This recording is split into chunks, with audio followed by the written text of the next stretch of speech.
Assalamualaikum warahmatullahi wabarakatuh.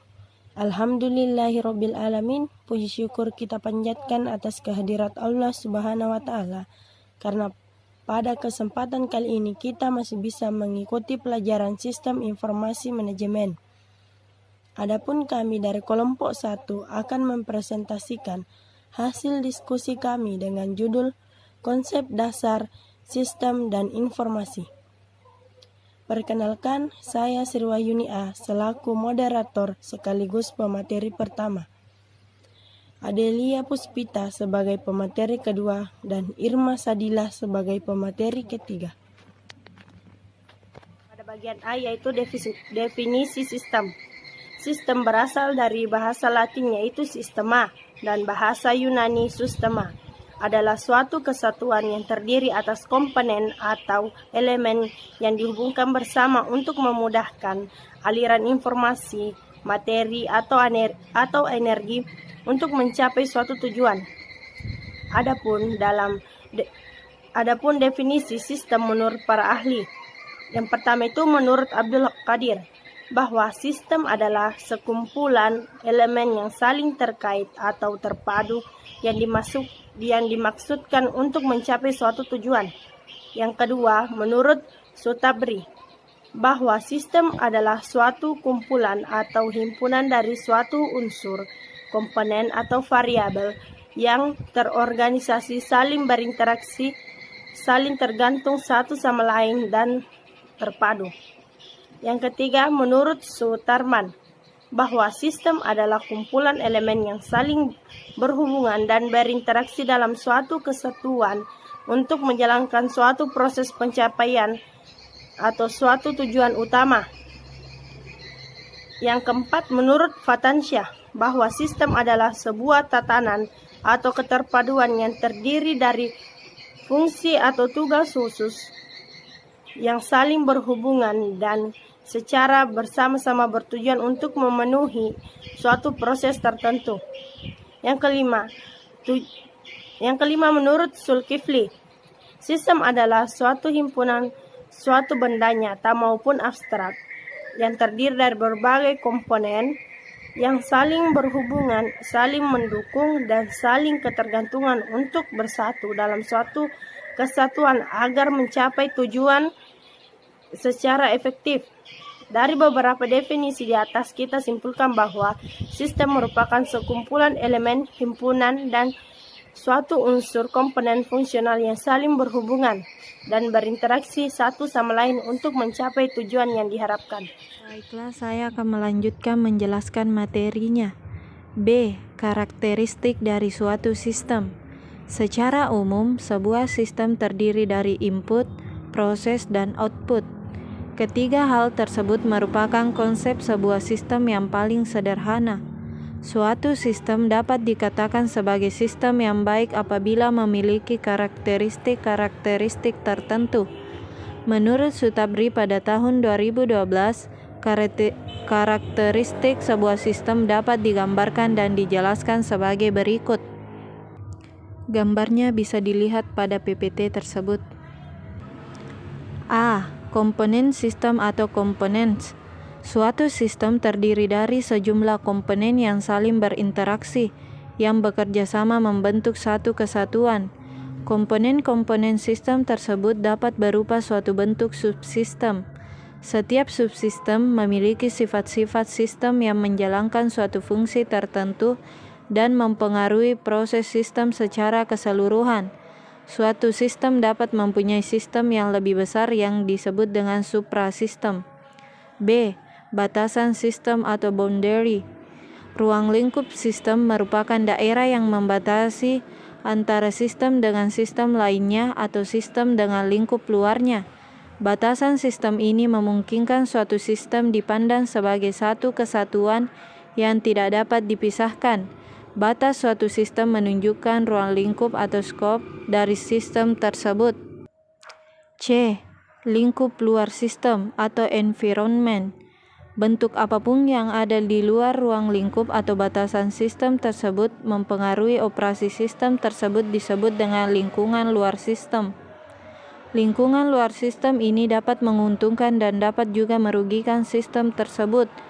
Lingkungan luar yang menguntungkan merupakan energi bagi sistem tersebut, yang dengan demikian lingkungan luar tersebut harus selalu dijaga dan dipelihara.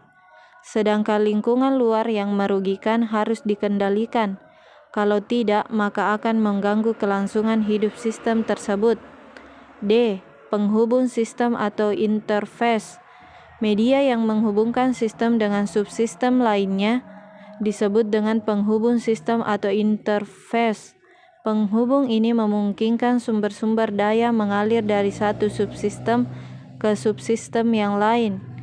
Keluaran suatu subsistem akan menjadi masukan untuk subsistem yang lain dengan melewati penghubung. Dengan demikian terjadi suatu integrasi sistem yang membentuk satu kesatuan. E. Masukan sistem atau input. Energi yang dimasukkan ke dalam sistem disebut masukan sistem, yang dapat berupa pemeliharaan atau maintenance input dan sinyal atau signal input. Sebagai contoh, di dalam suatu unit sistem komputer, program adalah maintenance input yang digunakan untuk mengoperasikan komputer, sementara data adalah sinyal input yang akan diolah menjadi informasi. F. Keluaran sistem atau output. Hasil energi yang diolah dan diklasifikasikan menjadi keluaran yang berguna. Keluaran ini merupakan masukan bagi subsistem yang lain. Seperti contoh sistem informasi. Keluaran yang dihasilkan adalah informasi, di mana informasi ini dapat digunakan sebagai masukan untuk pengambilan keputusan atau hal-hal lain yang merupakan output bagi subsistem lainnya. G. Pengolahan sistem atau proses. Suatu sistem dapat mempunyai suatu proses yang akan mengubah masukan menjadi keluaran. Sebagai contoh, sistem akuntansi. Sistem ini akan mengolah data transaksi menjadi laporan-laporan yang dibutuhkan oleh pihak manajemen. H. Sasaran sistem atau objektif. Suatu sistem memiliki tujuan dan sasaran yang pasti dan bersifat deterministik. Kalau suatu sistem tidak memiliki sasaran, maka operasi sistem tidak ada gunanya. Suatu sistem dikatakan berhasil bila mengenai sasaran atau tujuan yang telah dirancanakan. Selanjutnya, C. Klasifikasi sistem. Sistem merupakan suatu bentuk integrasi antara suatu komponen dan komponen lain karena sistem memiliki sasaran yang berbeda untuk setiap kasus yang terjadi di dalam sistem tersebut. Menurut Hutahayan pada tahun 2015, sistem dapat diklasifikasikan ke dalam beberapa jenis, yaitu sebagai berikut. A. Sistem abstrak dan sistem fisik. Sistem abstrak merupakan sistem yang berupa pemikiran atau ide-ide yang tidak tampak secara fisik, misalnya sistem teologi. Sedangkan sistem fisik diartikan sebagai sistem yang nampak secara fisik, sehingga setiap makhluk dapat melihatnya, misalnya sistem komputer. B. Sistem alamiah dan sistem buatan manusia. Sistem alamiah merupakan sistem yang terjadi melalui proses alam, tidak dibuat oleh manusia, misalnya sistem tata surya, sistem galaksi, sistem reproduksi, dan lain-lain. Sedangkan sistem buatan manusia merupakan sistem yang dirancang oleh manusia, sistem buatan yang melibatkan interaksi manusia, misalnya sistem akuntansi, sistem informasi, dan lain-lain.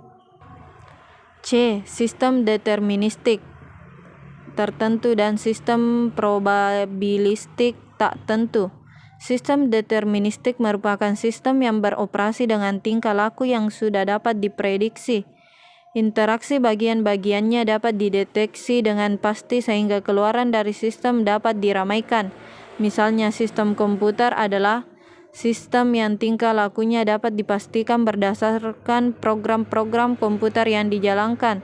Sedangkan sistem probabilistik merupakan sistem yang kondisi masa depannya tidak dapat diprediksi karena mengandung unsur probabilitas, misalnya sistem manusia. D. Sistem terbuka dan sistem tertutup.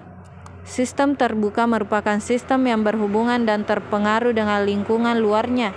Lebih spesifik, dikenal juga yang disebut dengan sistem terotomasi. yang merupakan bagian dari sistem buatan manusia. Sedangkan sistem tertutup merupakan sistem yang tidak berhubungan dan tidak terpengaruh dengan lingkungan luarnya. Sistem ini bekerja secara otomatis tanpa adanya campur tangan dari pihak luar. Baiklah, saya akan melanjutkan materi yang keempat, yaitu bagian D, pengendalian sistem. Pengendalian sistem adalah suatu proses yang menjamin bahwa sumber-sumber diperoleh dan digunakan dengan efektif dan efisien dalam rangka pencapaian tujuan bersama. Dengan kata lain, pengendalian sistem dapat diartikan sebagai proses untuk menjamin bahwa sumber manusia, fisik, dan teknologi dialokasikan agar mencapai organisasi secara menyeluruh. Adapun bagian-bagian dari pengendalian sistem adalah sebagai berikut. Yang pertama, sistem pengendalian umpan balik.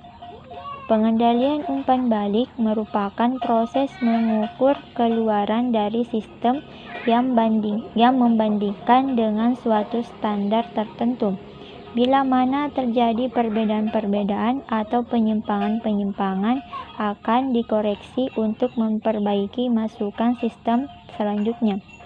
Studi teoritis tentang sistem pengendalian umpan balik disebut dengan Cybernetics.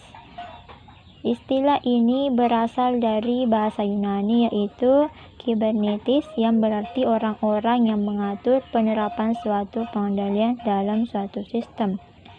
Sistem pengendalian umpan balik disebut juga dengan istilah negative feedback karena hasil balik yang negatif akan dikendalikan supaya menjadi baik untuk masukan proses selanjutnya. Contoh yang paling umum dari sistem pengendalian umpan balik adalah sistem termostat di dalam alat AC atau pendingin. Yang kedua, sistem pengendalian umpan maju. Sistem pengendalian umpan maju atau biasa disebut dengan feed forward control system disebut juga dengan istilah positive feedback. Positive feedback mendorong proses dari sistem supaya menghasilkan hasil balik yang positif. Sistem pengendalian umpan maju ini merupakan perkembangan dari sistem pengendalian umpan balik. Contoh penerapan pengendalian umpan maju yang paling banyak diterapkan pada sistem akuntansi adalah pada sistem perencanaan kas. Yang ketiga, sistem pengendalian pencegahan. Pengendalian pencegahan dimaksudkan untuk mencegah terjadinya suatu kesalahan. Pengendalian ini dirancang untuk mencegah hasil yang tidak diinginkan sebelum kejadian itu terjadi. Pengendalian perencanaan berjalan efektif apabila fungsi atau personil melaksanakan perannya. Contoh pengendalian pencegahan meliputi kejujuran, personil yang kompeten, pemisahan fungsi, review pengawas, dan pengendalian ganda. Saya kira cukup. Demikian materi yang telah kami sampaikan. Kurang dan lebihnya mohon dimaafkan. Wassalamualaikum warahmatullahi wabarakatuh.